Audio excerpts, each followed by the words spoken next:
You wake up, you do everything right. You drink your water, you get some light. Maybe you even skip breakfast because you heard fasting is good for you. And somehow, by 10 a.m., you're already tired. Foggy. A little anxious for no reason at all. That's not a coincidence, that's biology. Here's the critical thing to understand. The first 60 minutes after you wake up are the most hormonally sensitive window of your entire day. And most people spend it accidentally working against their own body. Not because they're lazy, not because they lack discipline, because nobody ever explained what's actually happening inside them at that exact moment. Here's what most people completely miss. The second you open your eyes, your body releases a hormone called cortisol. Everyone thinks of cortisol as the enemy, the stress hormone, the thing to avoid.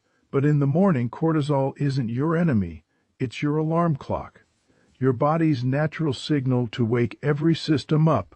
Metabolism, digestion, focus, mood. Think of it like a construction site at dawn. The foreman shows up first, turns on the lights, gets the crew moving.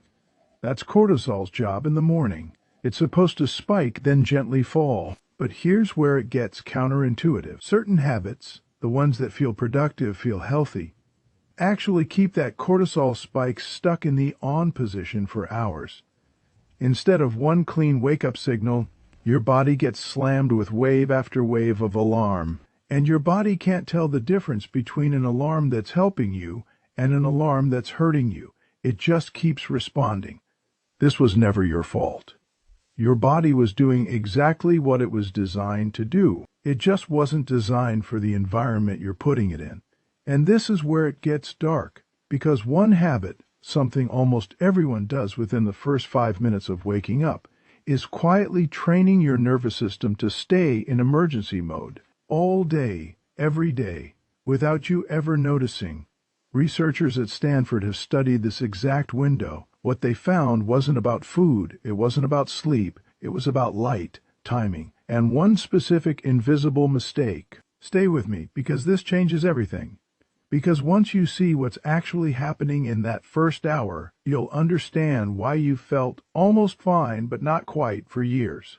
Why the fatigue never fully lifts, no matter how much you optimize everything else. The surprising part is, the fix takes less than 2 minutes.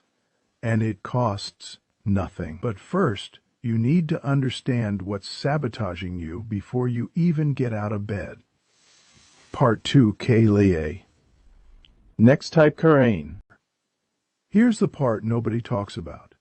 The habit is your phone, not because of the content, because of the light and the timing. The moment you check your phone in bed, your eyes hit a screen from 6 inches away, flooded with blue spectrum light. At the exact moment your brain is deciding how to calibrate your entire day's cortisol rhythm.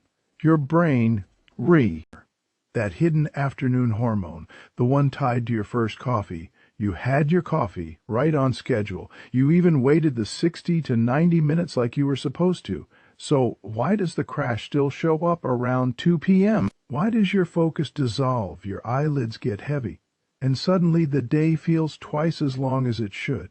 You didn't do anything wrong. Not this time either. There's a second hormone at play here, and almost nobody talks about it. Here's the critical thing to understand. Caffeine doesn't actually give you energy. It never did. Caffeine blocks a molecule called adenosine. Adenosine is the chemical that builds up in your brain, hour by hour, telling you you're getting tired. Caffeine just sits on adenosine's parking spot, blocks the signal, temporarily. Think of it like a smoke detector with the battery pulled out. The smoke's still building, you just can't hear the alarm anymore. Here's what most people completely miss. While caffeine is blocking that alarm, adenosine keeps accumulating underneath it, quietly, patiently, and when the caffeine finally clears, usually 4 to 6 hours later, it doesn't just stop working. It hands you the entire backlog at once. All that blocked adenosine hits your brain in a single wave. That's your 2 p.m. crash. Not weakness, not poor sleep. Chemistry. This was never your fault. Your brain did exactly what it was built to do, and here's where it gets counterintuitive. The instinct almost everyone has in that moment, reaching for a second coffee, is the exact thing that makes tomorrow's crash worse, because each cup doesn't clear the adenosine. It just delays the payment. With interest, researchers studying caffeine metabolism have found something most people never expect. The timing of your second cup matters more than the amount. Stay with me because this is where it gets dark. Because there's a specific hour of the afternoon where a second coffee doesn't just fail to help you. It actively steals from your sleep tonight. And your sleep tonight determines how much adenosine you're already carrying tomorrow morning. Part 2. Kaylee. Next type Karain. Here's the part nobody talks about. Caffeine has a half-life of 5 to 6 hours. That means half the caffeine from a 2 p.m. coffee is still active in your system at 8 p.m. Your body doesn't clear caffeine. It waits it out. So that second cup, the one that felt like rescue, quietly steals from the depth of your sleep tonight.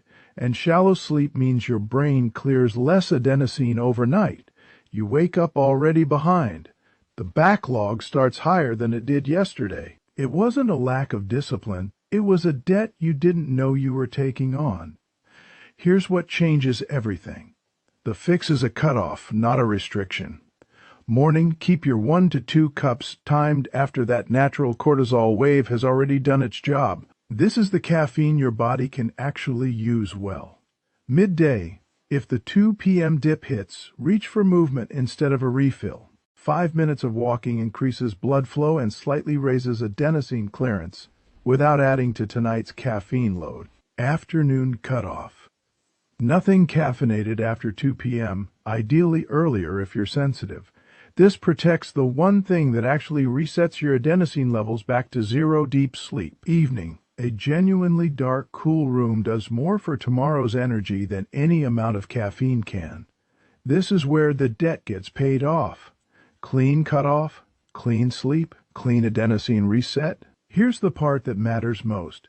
Your morning light routine and your afternoon caffeine cutoff aren't separate habits. They're the same system. One clears the fog going in, the other clears the debt going out. Do both, and the fatigue that used to feel permanent starts feeling optional. You were never broken. You were just running on 2 signals nobody ever explained to you. And there's a third one connected to your evening meal that decides whether tomorrow starts clean or starts you right back at square one. That third signal, the one hiding in your evening meal. You did the light thing. You did the caffeine cutoff. You went to bed at a decent hour, and you still woke up groggy, heavy, like you hadn't slept at all. So what's left? Here's the critical thing to understand. Sleep isn't just about how long you're down. It's about what your blood sugar is doing while you're down. And that comes down to something you did hours earlier, at dinner. Here's what most people completely miss. When you eat, your blood sugar rises. In response, your pancreas releases insulin, the hormone that moves sugar out of your blood and into your cells for energy or storage. Think of insulin like a delivery truck. Sugar shows up at the door. Insulin loads it onto the truck, drives it into your cells. Job done. Blood sugar comes back down, calm and steady. That's how it's supposed to work. But here's where it gets counterintuitive. The size and timing of your last meal decides whether that delivery truck finishes its route before you fall asleep, or whether it's still out there driving at 1 a.m.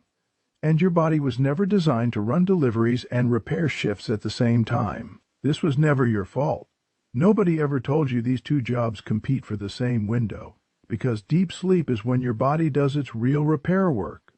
Cellular cleanup, memory consolidation, hormone resets, including the cortisol curve you already fixed. And here's where it gets dark. If insulin is still elevated, still out on delivery, your body physically cannot drop into that deep repair stage the way it's supposed to. It stays in a lighter, more agitated kind of sleep instead. You can sleep 8 hours and still wake up like you only got 5. Researchers studying late eating patterns have found something almost nobody expects.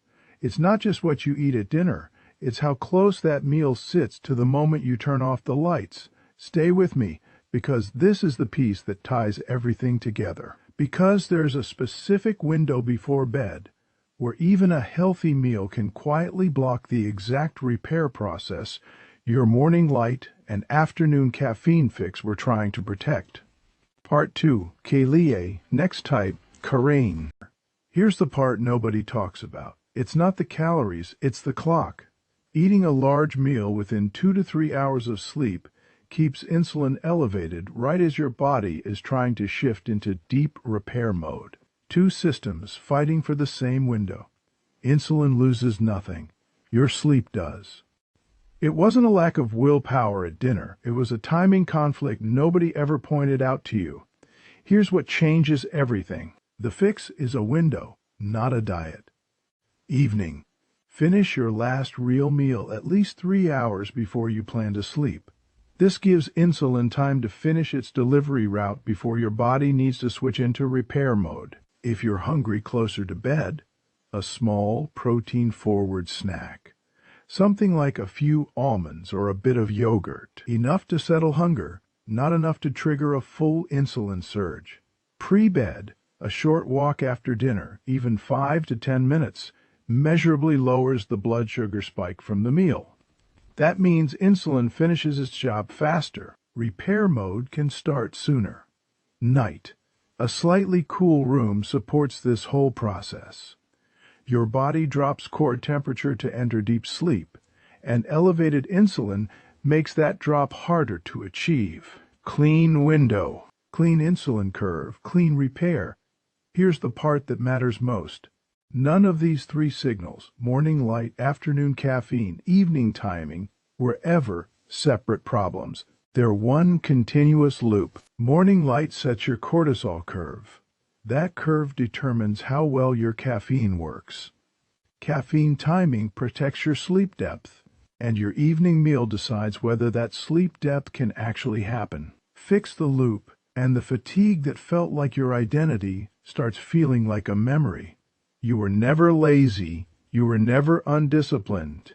You were just missing 3 instructions your body never got to explain. And there's a fourth one, sitting quietly in your weekend routine, that can undo all 3 in a single day if you don't know what to watch for.